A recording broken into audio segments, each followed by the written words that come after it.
அமைதியா நிக்கிறதுக்கும் எதுவும் பண்ணாம நிக்கிறதுக்கும் ரொம்ப நிறைய வித்தியாசங்கள் இருக்கு. உண்மை எது பொய் எதுன்னு உனக்கு தெரியல. அதுதான் உன் பலவீனமே. தெளிவான இந்த நீர் மாதிரி அமைதியா சாந்தி. அஸ்ஸலாமு அலைக்கும். உங்கள் அனைவர் மீதும் இறைவனின் சாந்தியும் சமாதானமும் உண்டாகட்டும். இதுக்கு முன்னாடி கொடுத்திருந்த வீடியோஸ் எல்லாமே பார்த்து பாதுகாப்பாகவும் நல்ல விதமாகவும் பயிற்சி செஞ்சுருப்பீங்க நம்புகிறேன். தொடர்ந்து பயிற்சி செய்யுங்க, பாதுகாப்பாக பயிற்சி செய்யுங்க. இதுக்கு முன்னாடி கொடுத்த வீடியோஸில் இது எப்படி டேப் பண்ணுறது, ப்ளஸ் இது எப்படி கேட்ச் பண்ணுறது, இந்த திருப்பி எப்படி போடுறது, இந்த இதுக்கான ப்ராக்டிஸு இதுக்கு முன்னாடி பார்த்து பயிற்சி செஞ்சுருப்பீங்க நம்புகிறேன்.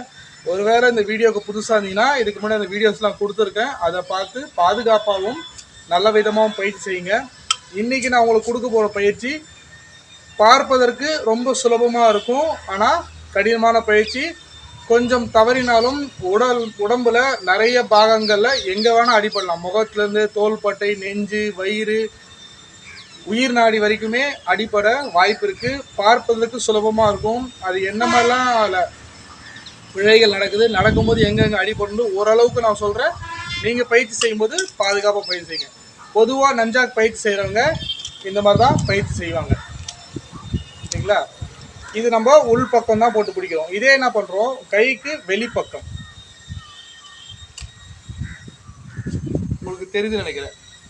இப்போ பொதுவாக அந்த நஞ்சாக் செய்யும்போது இப்படி தான் பயிற்சி செய்வோம். இதிலே நல்லா பழகினதுக்கப்புறம் இந்த வெளிப்பக்கம் பண்ணுவாங்க. இந்த கையிலையும் செஞ்சு காட்டுற பாருங்க. இப்போ நம்ம என்ன பண்ணுறோம், வெளியே ரொட்டேட் கேட்ச் இப்படி பண்ணுவோம் இல்லையா? இதில் என்ன பண்ணுறோம், உள் பக்கம் பிடிச்சிருக்கோம். இதே என்ன பண்ணோம், ஒரு கையிலேருந்து இன்னொரு கைக்கு ஆப்போசிட்டில் வரும்போது இந்த இதை பிடிப்போம். வெளியேருந்து கீழேருந்து மேலே வரும். இப்போ இந்த கையில் பண்ணும்போது இங்கே கீழேருந்து இப்படி மேலே வரும், சரிங்களா? இப்போ நான் அந்த பிடிச்சிருக்க இடம் பார்த்தீங்கன்னா உங்கள் பைசப்ஸ் இருக்கிற இடத்துல இருக்கும். ஆனால் பொதுவாக நம்ம இப்படி பிடிக்கும்போது நம்ம எங்கே இருக்குது, தோள்பட்டையில் இருக்கும். ஆனால் நம்ம இந்த கீழேருந்து வரதை இப்படி பிடிக்கும்போது இந்த பைசப்ஸ் கிட்ட தான் பிடிப்போம். இது ஒருவேளை நீங்கள் இந்த தோள்பட்டைக்கு நேராக கொண்டு போயிட்டீங்கன்னா, இப்போ என் தலையில் அடிப்பட்டதை நல்லாவே பார்த்துப்பீங்க. இது கொண்டு போகும்போது நீங்கள் தோள்பட்டைக்கிட்ட கொண்டு போயிட்டீங்கன்னா முதுகு, தலை, காது எல்லாத்தையும் அடிப்படும்.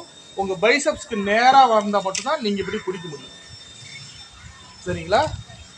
இந்த மூவ்ஸ் இன்னும் நஞ்சாக்கில் மிகப்பெரிய ஜாம்பவான்கள் செய்யும்போது வீடியோஸ் நிறைய யூடியூப்பில் நீங்கள் பார்த்துருக்க வாய்ப்பு இருக்குது. இது நீங்களும் செய்யலாம். நான் ரொம்ப பொறுமையாக நிதானமாக தான் சொல்கிறேன். நீங்களும் கவனமும் பொறுமையாகவும் பயிற்சி செய்யுங்க.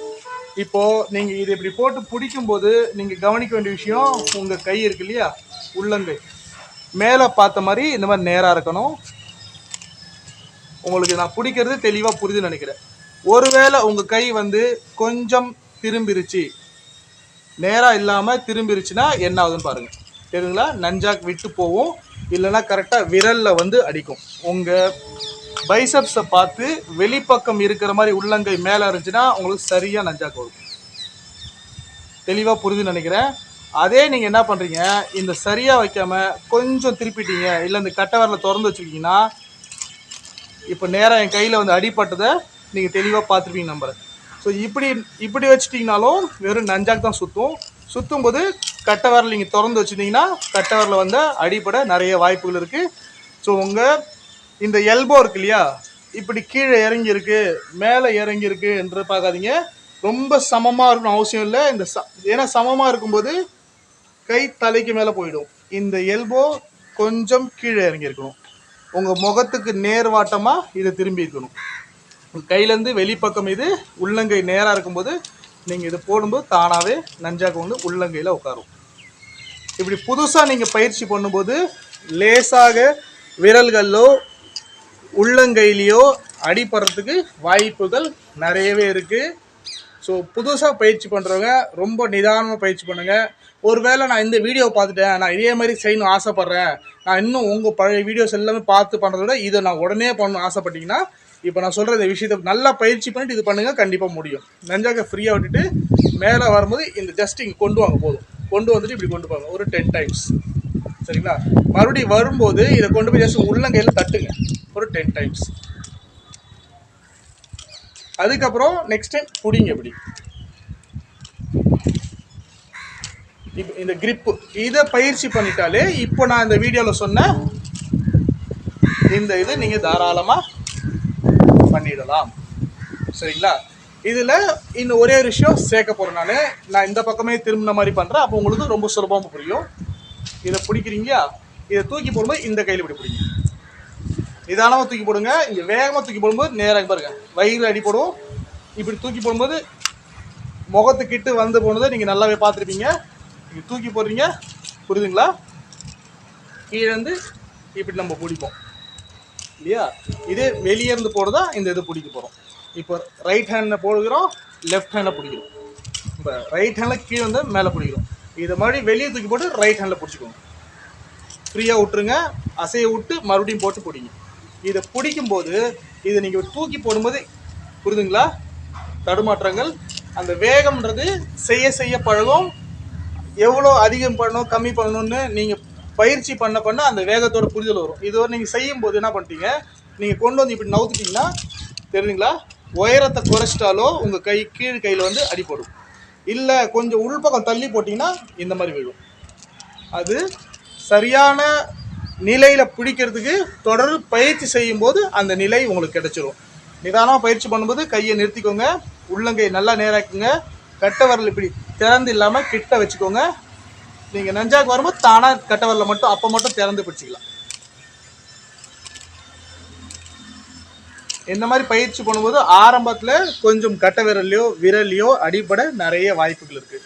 நீங்கள் எந்த கையில் பயிற்சி பண்ணாலும் இன்னொன்று, இந்த கைக்கு கீழே நல்லா உங்கள் கை வரணும். உங்கள் கை இங்கே வந்துச்சுன்னா தெரியுதுங்களா? அதே தள்ளி போயிடுச்சுன்னா தலையில் அடிபடும். இங்கே சரியாக இந்த கை வெளியே வந்துருக்குங்களா? உங்கள் இந்த மணிக்கட்டு இருக்குல்லையா, அந்த மணிக்கட்டு உங்கள் கையிலேருந்து வெளியே வரும்போது தான் உங்களுக்கு இந்த சமநிலை கிடைக்கும். மணிக்கட்டு உள்ளே போயிட்டாலும் அடி விழும், ரொம்ப தள்ளி போயிட்டாலும் அடி விழும். ரொம்ப தள்ளி போனால் கைகள் இப்படி சிக்கிடும். ஸோ நிறுத்திக்கோங்க, நிதானமாக ஸ்டாண்டு மாதிரி வெளி பண்ணிக்கோங்க. இங்கே பாருங்க, தெளிவாக ஸ்டாண்ட் புரியும் நினைக்கிறேன்.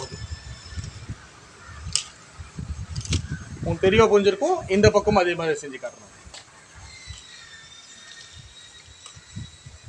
நான் திருப்பி ஒரே கையில் செய்கிறேன். எதுக்குன்னா நல்லா பழகணும். நீங்கள் முதல்ல ஒரே கையை நல்லா பழகிட்டீங்கன்னா ரெண்டாவது கையில் செய்யும் போதும் உங்களுக்கு தானாக உங்களால் செய்ய முடியும்.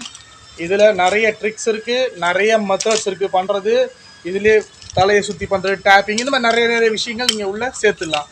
ஆனால் பாதுகாப்பான பயிற்சி மிக மிக அவசியம். நிதானமாகவும் பாதுகாப்பாகவும் பயிற்சி செய்யுங்க. நல்லதே கற்றுக்குங்க, நல்லதே செய்யுங்க. நன்றி.